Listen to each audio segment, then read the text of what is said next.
নমস্কার, আমি জয়তী। কেমন আছেন সবাই? নিশ্চয়ই খুব ভালো আছেন। আমিও ভীষণ ভালো আছি। ছোটোবেলা থেকেই দেখে এসেছি আমার বাবা আমার মাকে ভীষণভাবে কন্ট্রোল করে। আমার বাবা যা বলে আমার মাকে সেটাই শুনতে হয়।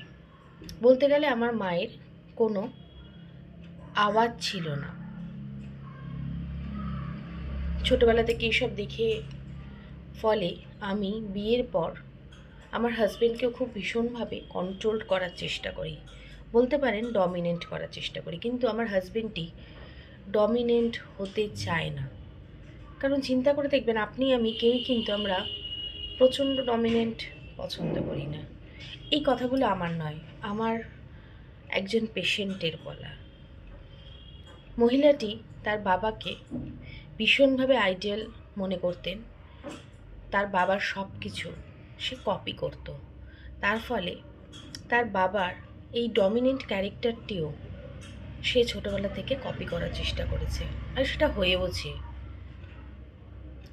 এবার বুঝতে পারছেন, আমাদের সন্তানদের সামনে আমরা কি করছি কি না করছি সেটা আমাদের সন্তানরা ভীষণভাবে কপি করে, এবং তার ফলে তারা যখন বড় হয়, তারা যখন সাংসারিক জীবনে যায়, তখন সেই কপিটাই কিন্তু এখানে পেস্ট হয়। এই মেয়েটির সংসারটা কিন্তু ভাঙার জায়গায়।